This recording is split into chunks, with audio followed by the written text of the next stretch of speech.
la clase de esta tercera semana del Máster Online de Escritura Creativa del módulo de guión, el que lleva como título la clase Creando una historia. Bien, vamos a ver hoy los principales elementos o las principales columnas vertebrales que tenemos que tener en cuenta a la hora de empezar a generar una historia. Esto nos vale sobre todo para largometrajes o para historias más largas, pero también para cortometrajes. Lo único que tenemos que hacer es reducir a escala cada uno de los elementos. Bien, lo primero que tenemos que tener claro cuando empezamos a escribir, pero esto no es exclusivo del guión, esto es de todas las artes narrativas, es el tema de lo que queremos hablar. Recordáis que dije en otra clase 4 grandes temas para Woody Allen, ¿no? Sexo, religión, amor y muerte. 4 grandes temas. Bien, estos son los temas. ¿De qué queremos hablar? ¿Qué idea subyace detrás de nuestra historia? No la historia que queremos contar, sino de qué queremos hablar. Vamos a coger, por ejemplo, la película Amour, ¿no? De Michael Haneke, una película ganadora del Oscar a la mejor película de habla no inglesa, una película maravillosa del año 2013, sobre la que he trabajado mucho y he dado alguna conferencia sobre ella en algún festival de cine reciente este año, en Salamanca, y es una película que, bueno, que os recomiendo que veáis. Además tratamos a Haneke en algunos recursos. Así que voy a poner este ejemplo, que se me viene a la cabeza. Amor, vejez, soledad. Quiere decir en amor, ¿no? Quiere tratar estos 3 temas. Por ejemplo, ¿y qué queremos contar al espectador? Si nosotros queremos hacer Michael Haneke se sienta en su casa, porque aparte director es guionista, claro, de sus propias películas, se sienta en su casa, en su escritorio, en su ordenador, o nos sentamos nosotros, abrimos el Celts y decimos, bien, ¿qué queremos contar? ¿De qué queremos hablar? Quiero hablar del amor, quiero hablar de la vejez y quiero hablar de la soledad. Perfecto. El siguiente tema es, ¿qué queremos contar que nos hable de eso? Y esto es lo que llamamos argumento. Hay a veces confusiones. El argumento, la trama, la historia, el tema, como si fuera todo lo mismo. No.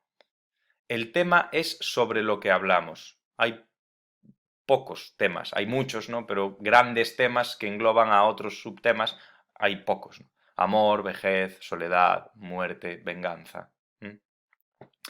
Después, ¿qué queremos contar que trate esos temas?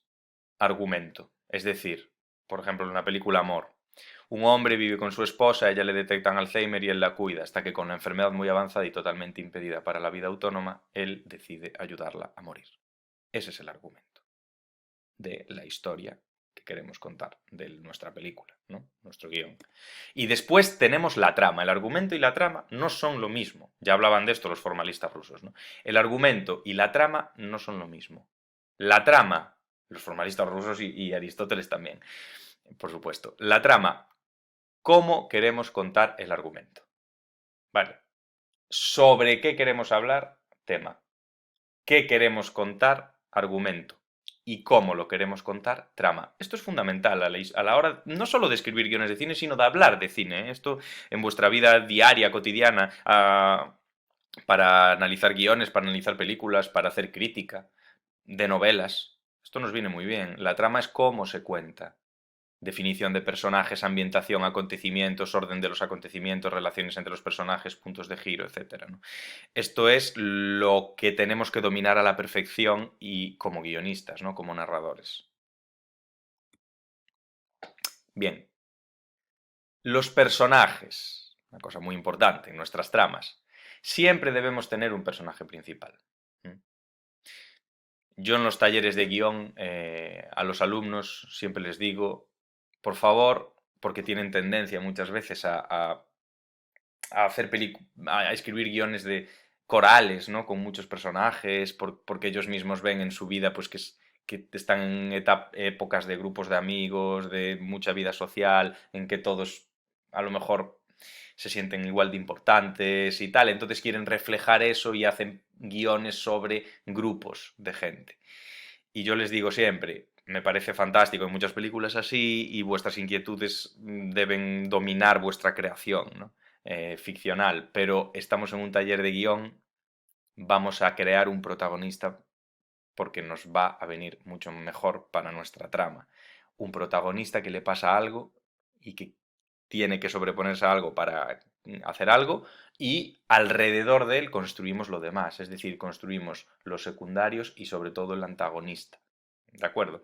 Las 4 características fundamentales de un protagonista son, ya estaban en la poética, son del deseo, la voluntad, la capacidad y la empatía. Esto nos viene muy bien definido en distintos manuales de guión. Eh, Os recomiendo también hay muchos manuales. Nuestra lectura de cabecera es fantástica y hay otros. El guión de Robert McKee es muy famoso, los de Sid Field también. Bueno, deseo, es decir, querer hacer algo. O tener deseo, tener el impulso de querer algo, querer una cosa internamente. Voluntad, es decir, la capacidad de hacer algo para conseguir el deseo. Y la empatía, ¿vale? Es decir, la capacidad de ponerse en el lugar de los otros. Un personaje protagonista tiene que ser empático, porque si no, la identificación de los espectadores con él es bastante compleja, bastante difícil. Fijaos, por ejemplo, y ahora me diréis, hay muchas películas en las que los personajes no son empáticos, los protagonistas no son empáticos. Se me ocurre Big Bang Theory. De Big Bang Theory, por ejemplo, es una serie. Tenemos a Sheldon Cooper, que no es empático porque tiene además un trastorno él mismo. Tiene de la personalidad que le impide ser empático, sentir empatía, ¿no? Entonces, de todas maneras, los guionistas introducen en Sheldon determinadas características que nos hacen quererlo, que le hacen ser como los demás. Si os fijáis en todos los capítulos, siempre hay ese momento que prevalece en el que Sheldon nos provoca empatía. Nos dice, bueno, en realidad todos somos un poco así, ¿no? Como él. Fundamental. Estoy pensando en la película Mejor Imposible del año 1997 protagonizada por Jack Nicholson, ¿no? El tío este que es un maleducado, antiempático, antisocial, un tipo muy, muy cruel con los demás, pero precisamente el avance de la propia película lo va transformando en un personaje empático. Siempre tenemos que tener en cuenta esto. El personaje tiene que tener un deseo, tiene que tener la voluntad de cumplir ese deseo, la capacidad de llegar a cumplirlo y tiene que ser empático. Siempre tenemos que pensar en esas 4 características. Fijaos, los conflictos, es decir, lo que provoca que el protagonista tenga que moverse o tenga que iniciar algo, es decir, la historia, es decir, la trama, la acción, pueden ser internos, externos y extrapersonales. Es decir, internos, cuando los conflictos son de nuestra mente, de nuestras emociones, de nuestro cuerpo propios, ¿no? Estoy pensando en películas de directores como Xavier Dolan, de directores como, por nombrar uno actual, ¿no? Que siempre provoca, sus películas están basadas en conflictos internos. Mami, Lawrence Anyways, ¿no? Jusqu'à la fin du monde, o también pronuncio muy mal francés, perdonadme. Entonces son películas cuyos mecanismos de avance están siempre anclados en conflictos internos de los protagonistas, es decir, en su mente, en sus emociones, en su cuerpo. Pues estoy pensando, por ejemplo, una película española que se llama Mar Adentro del año 2004, dirigida por Alejandro Amenábar, la historia de un compatriota mío, además gallego, ¿no? De Ramón Sampedro, basado en la historia real de Ramón Sampedro, protagonizada por Javier Bardem, en la que él, pues está tetrapléjico y quiere que lo ayuden a morir, ¿no? Porque no quiere vivir así. Entonces él tiene un conflicto interno provocado por un incidente que le ocurre que es externo. Es decir, tiene un conflicto corporal que provoca un conflicto emocional y un conflicto mental en ese mismo personaje, ¿no? Y la película un poco es el avance en su estado emocional y en su estado mental desde un que le provoca una situación muy, muy, muy negativa para él a nivel de cuerpo. Igual y terrible. Igual que, pues, si no conocéis esta película de Amenábar, yo os la recomiendo porque es una buena peli. La famosa Johnny cogió su fusil, ¿no? Del año, creo que es del año 71, de Trumbo. Esa película en la que hay un soldado sin brazos ni piernas, que es una película que es onírica, ¿no? Totalmente. Son sus ensoñaciones, sus imaginaciones, ¿no? Los conflictos que hay ahí son internos. Conflictos externos, la familia, los amigos, amantes, estos, la gran mayoría de las películas, ¿no? Es decir, Kramer contra Kramer, por ejemplo, famosa película creo que del año 93. Un matrimonio que se divorcia. Entonces, como se divorcian, pues es un conflicto externo, ¿no? Entre con una pareja, ¿no? Que afecta al hijo, que afecta a sus relaciones sociales, que los afecta a ellos mismos también, que provoca conflictos internos. Fijaos, los conflictos externos y los conflictos internos conviven. En las buenas películas, los conflictos externos provocan conflictos internos y los conflictos internos provocan conflictos externos. ¿De acuerdo? Pero tenemos que saber separarlos bien. Y luego están los extrapersonales, que es cuando alguien se enfrenta a algo que no es de otras personas o de sí misma, sino a una sociedad, a unas instituciones, a un entorno. Por ejemplo, el conflicto fundamental en El Señor de los Anillos es extrapersonal, quiero decir, es alguien luchando contra su entorno, ¿no?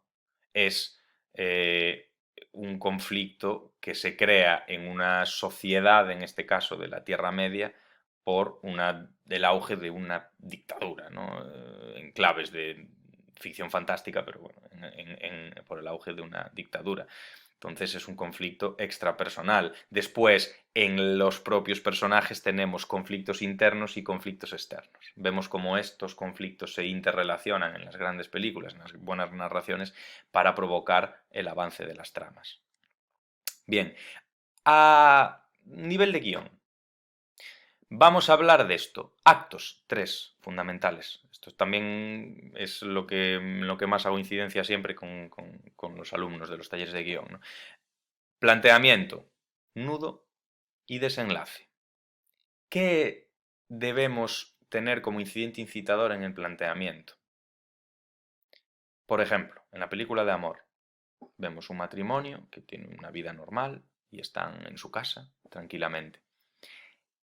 Hay un incidente incitador, que es lo que provoca que ocurra algo. ¿Qué provoca que desencadena la acción? Eso es lo que se llama incidente incitador. Un elemento que desencadena la acción. Por ejemplo, en amor, cuando están desayunando, hay un momento en su vida normal, ellos están desayunando, la pareja de señores mayores, en su apartamento de París, y de repente ella, la mujer, se queda ausente, para de hablar y no reacciona a ningún estímulo.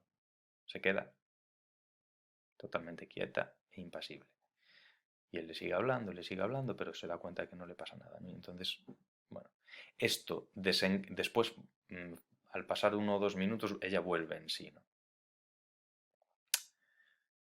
Esto provoca que él se preocupe, hable con ella y vayan al médico. Es decir, el incidente que desencadena la acción es que ella tiene una ausencia. Y en esa ausencia provoca que los dos vayan al médico, lo cual desemboca en el nudo, es decir, complicaciones y crisis. Complicaciones, van al médico, le detectan Alzheimer y cada vez tiene más ausencias. Crisis. La enfermedad avanza muy rápido y va perdiendo cada vez más rápido las facultades corporales, mentales, etc. Esto es el nudo y vemos como este conflicto, que para él es externo, que es un conflicto familiar, para él provoca conflictos internos graves. Va teniendo sueños, el dolor se hace dueño de toda su existencia, ¿no? Mientras la cuida. y a partir de aquí la situación va empeorando cada vez más, ¿no? A partir de la degeneración física de ella y la degeneración mental de él, ¿no?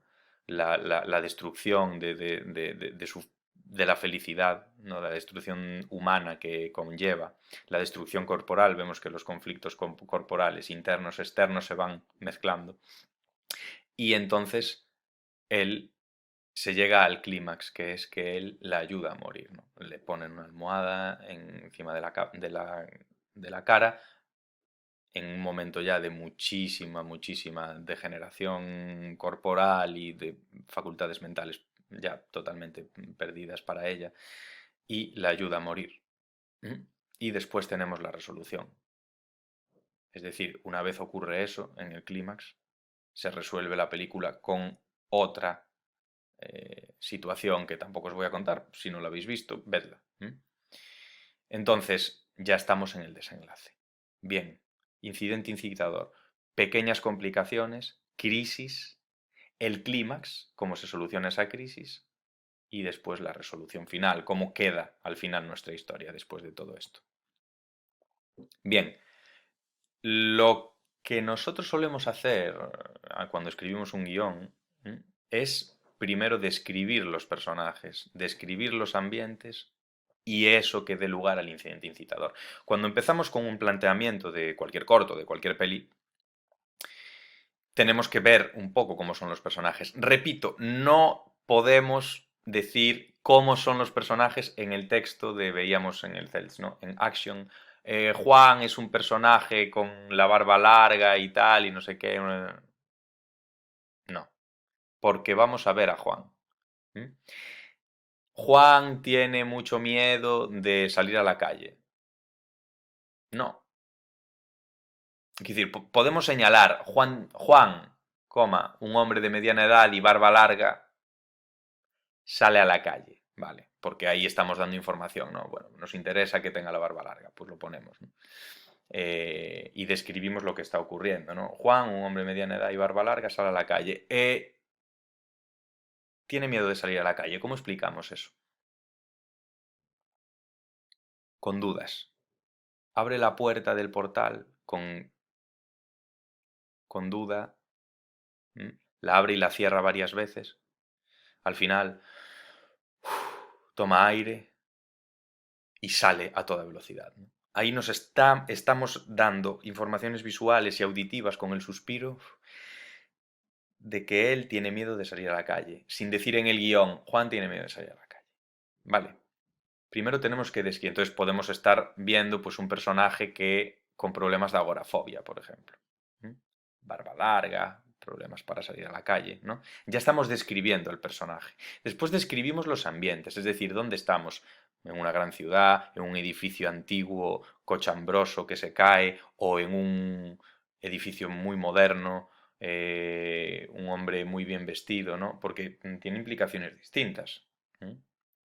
Describimos a Juan, al personaje que tiene miedo de salir a la calle de una manera o de otra, y los ambientes igual, no es lo mismo que salga a la calle en un edificio de una gran ciudad, cochambroso, de un barrio, o que salga a la calle en una casa con unas cristaleras enormes en una urbanización de lujo, ¿no? O en una granja. Después de que tenemos descritos al personaje principal o personajes que aparezcan en el planteamiento y los ambientes en los que vamos, el contexto en el que vamos a movernos, provocamos el incidente incitador. Es decir, imaginaos, por ejemplo, que Juan sale a la calle con miedo de agorafobia y se deja las llaves dentro de casa y no puede volver a entrar. Ese es el incidente incitador y entonces Juan tiene que hacer una serie de cosas. Imaginaos que vive aislado, ¿no? En una granja. Tiene que superar su propio miedo, superar ese conflicto interno que se le generará por el conflicto externo de olvidarse las llaves, y superar una serie de obstáculos para volver a entrar en casa y seguirse seguro o superar su agorafobia. El incidente incitador se deja las llaves dentro de casa. Esto es quiero decir, es una cosa que me acabo de inventar ahora sobre la marcha, ¿no? Una posible historia. Podría ser descripción de personajes, descripción de ambientes, incidente incitador. Por este orden en el planteamiento. El nudo, igual. Respuesta, complicación y riesgo, respuesta y voluntad. ¿Cuál es la respuesta que tiene el personaje protagonista en Amor? La película de Michael Haneke. Cuidar a su mujer, ¿no? Complicación y riesgo. Deterioro muy rápido de las facultades mentales y corporales de su mujer. Respuesta y voluntad. Ayudar a morir a su mujer para que no sufra. En esta pequeña historia ficticia que me acabo de inventar. Respuesta de Juan. Tendríamos ahí como guionistas dos opciones. Que intente por todos los medios entrar en la casa o que eche a correr buscando a lo mejor otro sitio en el que refugiarse. Que podríamos encontrar, por ejemplo, una cueva. Imaginaos, encuentra una cueva, se va corriendo porque no puede entrar en casa y ante el ataque de pánico que sufre, se va a una cueva, encuentra una cueva en el bosque, se mete en una cueva. Complicación y riesgo. Bien, estamos en el nudo. Necesitamos una complicación y un riesgo. Esa complicación y ese riesgo puede ser que en esa cueva viva un oso, por ejemplo. O puede ser que se quede atrapado en la cueva, porque cae al entrar, está el techo, hay una roca suelta y se queda atrapado en la cueva. Luego, respuesta y voluntad, es decir, consigue salir de la cueva, consigue vencer al oso, porque lucha contra él, ¿no? Por ejemplo, pues, esto, la creación literaria y audiovisual es fantástica, maravillosa, pero no tiene fronteras, ni límites, ni nada, ¿no? Total libertad. Para que vosotros hagáis lo mismo que estoy haciendo yo ahora, así, a vuela pluma, ¿no? Bien, y en el desenlace hay un punto crítico de conflictos. Imaginaos, Juan consigue salir de la cueva y porque si no el oso lo mata, ¿no? Tiene que seguir solucionando su conflicto. Su conflicto puede ser que a través de toda la liberación de tensión, de escapar, luchar, tener que sobreponerse a problemas más difíciles que la agorafobia, es decir, vencer a un oso que lo quiere matar o conseguir comida durante ese tiempo, haya hecho que la agorafobia desaparezca y entonces ese punto crítico de conflicto se soluciona. Y vuelve a casa tranquilamente y yo qué sé, piensa de forma clara y consigue, pues, calmado ya, entrar por otra parte o forzar la cerradura o cualquier cosa que antes no podía pensar porque estaba con un ataque de pánico, ¿no? En el sentido de la película de amor, punto crítico de conflicto, su mujer no puede ya hacer ningún tipo de acción humana básica por sí misma. Él en el clímax lo soluciona ayudándola a morir y los resultados finales y el cambio pues ya los veremos, no es lo que decide hacer él después de solucionarlo, de darle una solución al conflicto que tiene, ¿no? Y el cambio que eso implica. ¿De acuerdo? Bien, ahora, fundamental, cada escena tiene que producir un cambio menor, cada secuencia un cambio significativo y cada acto un cambio grande. Bien, ¿qué es una escena?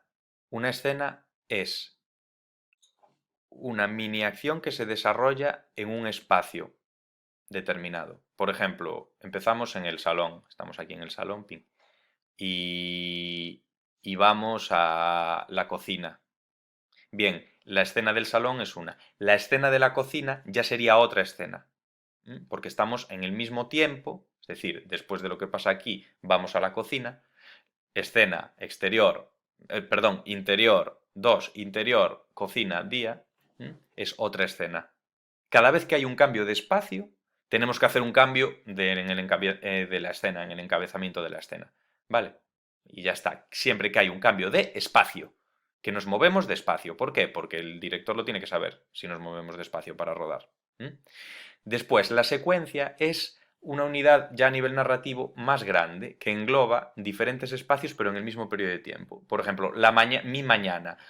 Hoy vengo, estoy aquí haciendo la clase online, después voy a la cocina, me preparo un café y después recibo una llamada no